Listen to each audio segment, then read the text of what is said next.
Oke, baik. Assalamualaikum warahmatullahi wabarakatuh.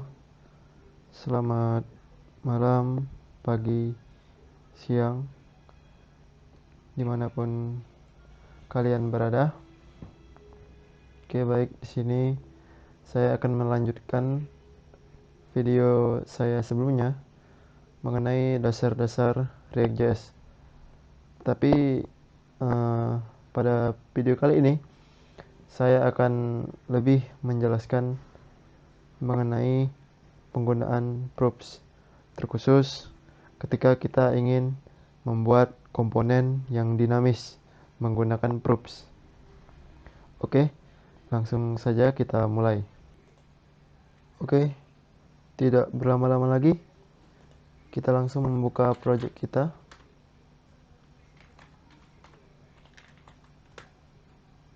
Kita run project kita. Tunggu sebentar.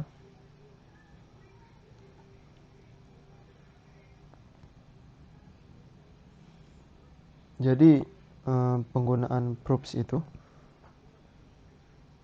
dia menyimpan data tetapi dari luar komponen. Nah, jadi ketika kita menggunakan props, dia akan komponen tersebut akan menerima data dari luar komponen, sehingga value yang kita masukkan di dalam suatu komponen itu bisa berbeda-beda. Dan hebatnya lagi, ketika kita menggunakan props, kita dapat membuat komponen yang dinamis. Oke, kita buka project kita di text editor kesayangan kalian masing-masing. Di sini saya menggunakan Visual Studio Code My App. Oke, sini kita akan membuat folder baru yang bernama kartu, dan kita akan membuat kartu.js, dan kita akan tambahkan sedikit styling biar komponen kita akan terlihat bagus.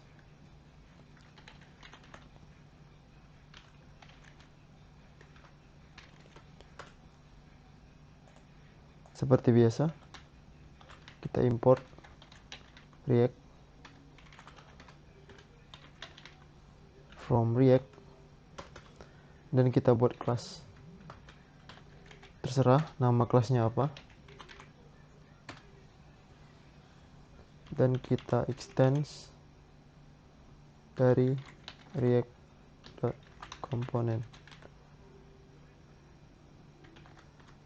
Oke, jangan lupa kita render dan kita return.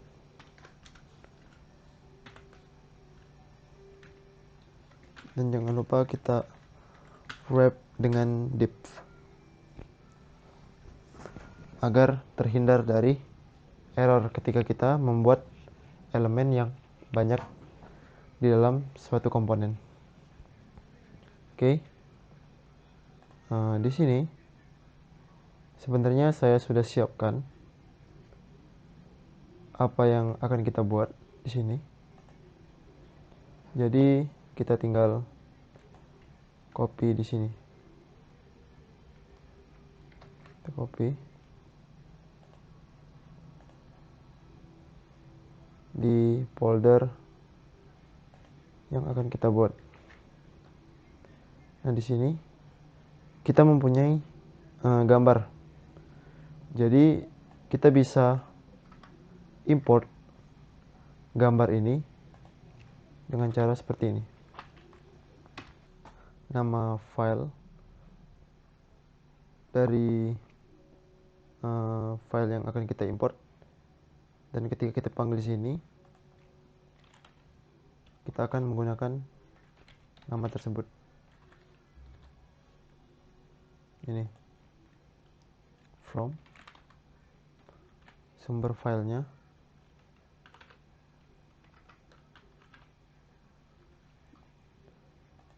image, kita import file ini dari sini. Ini gambar yang telah saya siapkan, dan kita import di sini di dalam image, dan nama filenya jeans.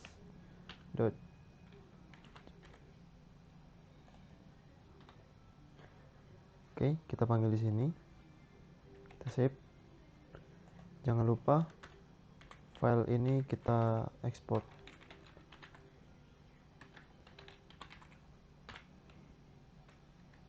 Kita akan panggil kartu ini di home, karena telah saya siapkan agar styling CSS-nya bisa memiliki display flex.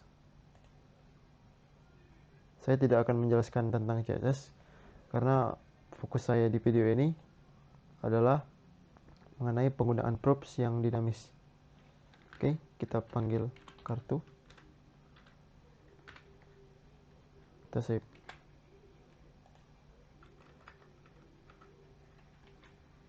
Kita lihat dia masih compiling. Kita import kartu ini dari file kartu ini. Karena kita membuatnya di sini, kita import dari sini. Jadi kartu, di dalam kartu itu ada kartu.js. Kita lihat hasilnya. Nah, ini belum kita styling ya.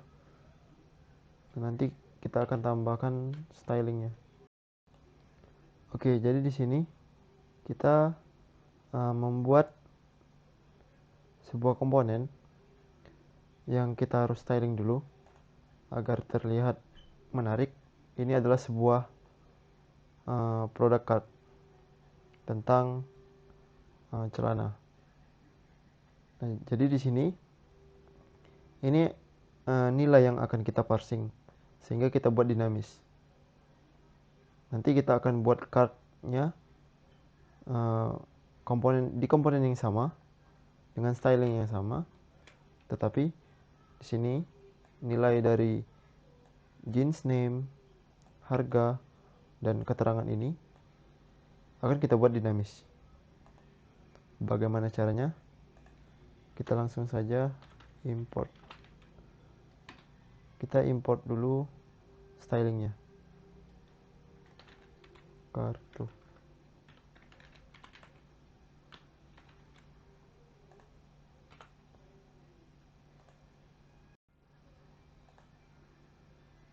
Oke, baik, di sini telah saya buat stylingnya. Nah, sekali lagi mohon maaf teman-teman, jadi saya tidak akan menjelaskan tentang CSS. Mungkin teman-teman bisa memperdalam ilmunya di Witri School mungkin, karena di sini banyak tutorial tentang CSS. Jadi di sini saya akan khusus menjelaskan tentang props. Nah, jadi CSS ini bisa kita import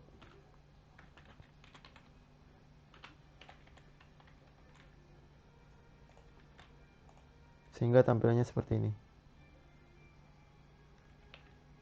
Nah, jadi kita akan membuat kartu ini menjadi dinamis. Karena ini menggunakan props, dia bisa dibuat dinamis. Oke. Nah, jadi kita akan membuat komponen kartu ini yang kita panggil di sini menjadi dinamis. Jadi value-nya dapat berbeda-beda dari keempat komponen ini. Nah, bagaimana caranya? Nah, biasanya saya membuat propertinya terlebih dahulu. Misal nama jeans,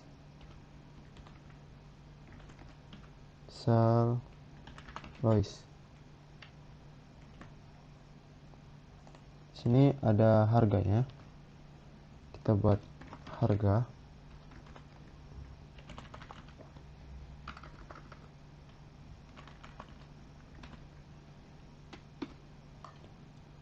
Dan keterangan. Lois, murah, dan berkualitas, anti bocor.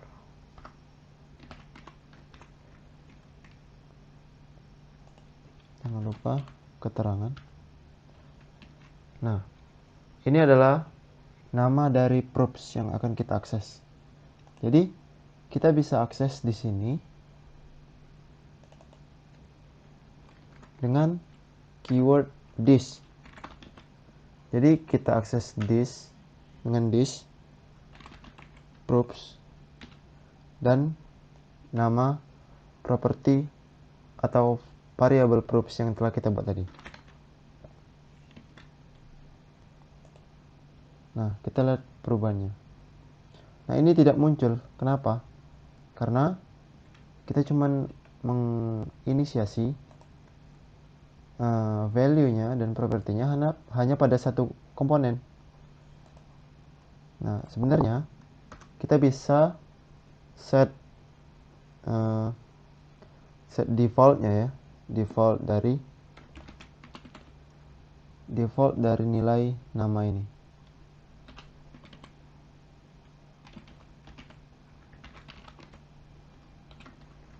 Nah, misal kita set default no name. Apakah bisa? Error.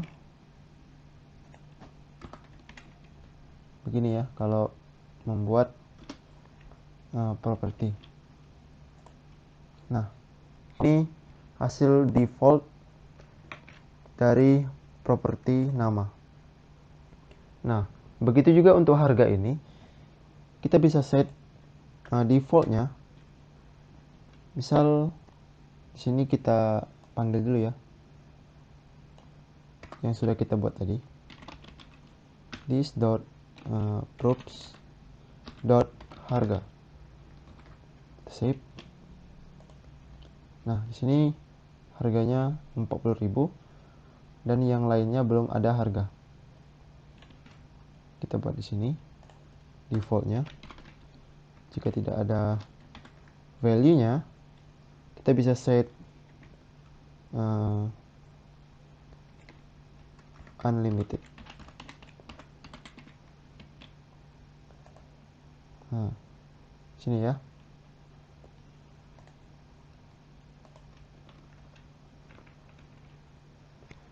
Nah, jadi begitu untuk set default dari props dan untuk memanggil properti yang telah kita inisiasi di kelas parentnya. Ini kan kelas child dan ini kelas parentnya yang bernama home. Nah, jadi kita bisa set juga di sini dengan value yang berbeda. Kita set di sini, misal Wrangler, harganya mungkin agak mahal. Keterangannya, harganya murah, lebih berkualitas. Nah, di sini kita harus memanggilnya ya, memanggil ini tadi, keterangannya tadi. Karena kita sudah buat di sini keterangan, tapi belum kita panggil. Kita panggil dengan keyword this. Jangan lupa props dot nama propertinya. Save. Nah, dia sudah berubah.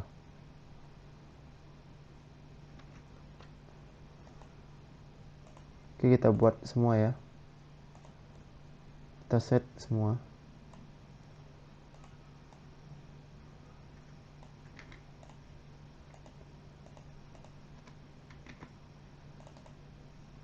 Sebenarnya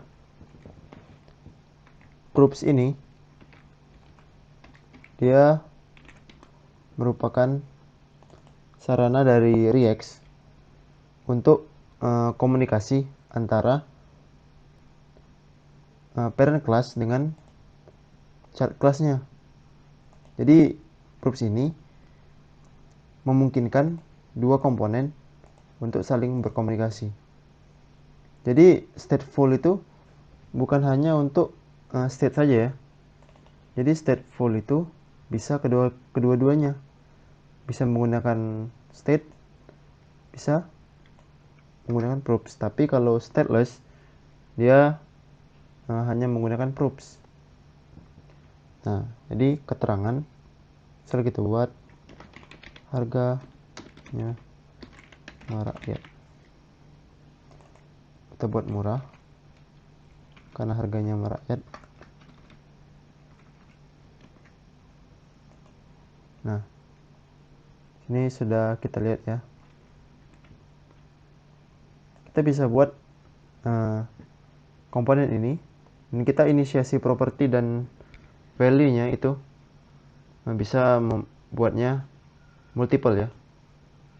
Bisa buat berulang-ulang karena sifat komponen di React.js adalah reusable. Nah, satu lagi yang saya ingin bagi dengan kalian, mungkin untuk gabungan antara state dan proofs akan dijelaskan di video selanjutnya ya, karena di sini saya hanya ingin menjelaskan tentang proofs. Jadi apakah setiap komponen wajib memiliki state dan proofs? Ya tidak tentu ya. Jadi sesuai kegunaan. Ketika kita menggunakan state, ya kita bisa memanipulasi value-nya hanya di dalam komponen. Jika kita menggunakan proofs, jadi kita bisa memanipulasi dan menerima datanya dari luar.